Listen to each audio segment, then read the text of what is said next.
McQueen. Oh, hey, Meter. I got a letter from my cousin. Ah, cool. Which cousin? My cousin Bob. Cousin Bob. Yeah. Okay. And, what hillbilly language does he write in?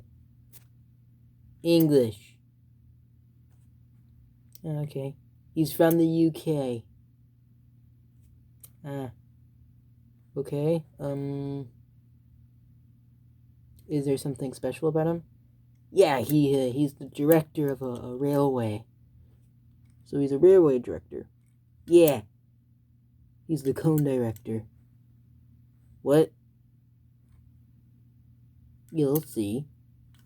Yeah, let me read the story.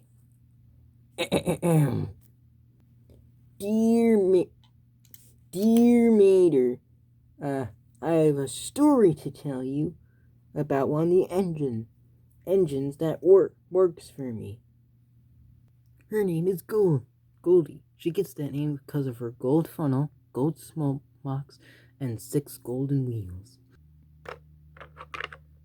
She works on a railway that cuts through a cave, a giant cave, through the mountain.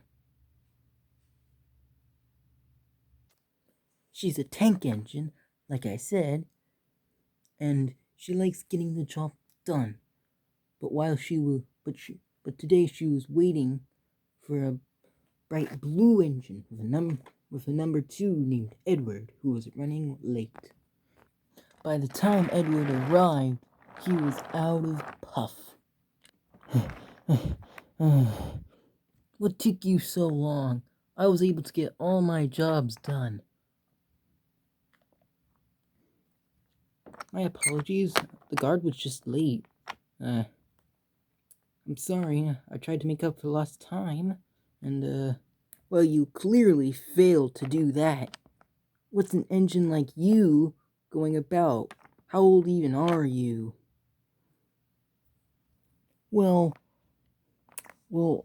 I'm sorry, but I just, I cannot simply continue talking. I have to make up for lost time, unlike you who only tried.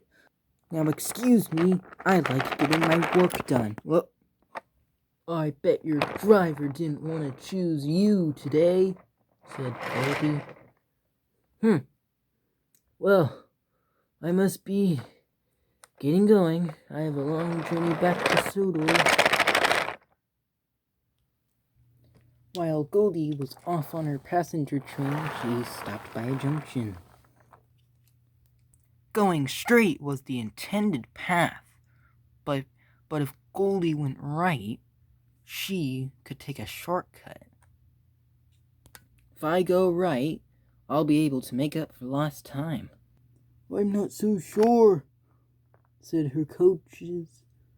We might get lost or end up in an accident. Bah, I doubt it, said Goldie, and she went to the right track. The intended path would have taken Goldie near the mountain and had her back at the station. But the path Goldie was going on would take her to a zipline track that would be much faster.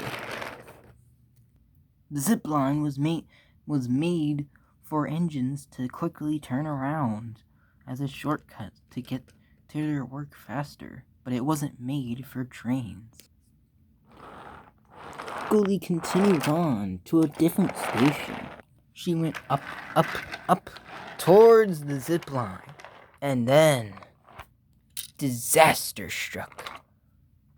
Goldie's train was too much for the zipline, and she fell off. Bust my buffers. Luckily, nobody was hurt, but the cone director was very cross.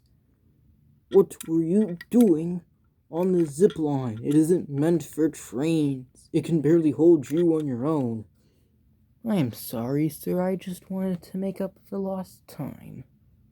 Well, maybe you'll be on time when you're shunting in the freight yard. Because I don't want you chuffing around recklessly while carrying passengers, so I will not allow you to carry passengers. Do you understand? Yes, sir. Sorry, sir. Very good. Now we better get you back on the tracks.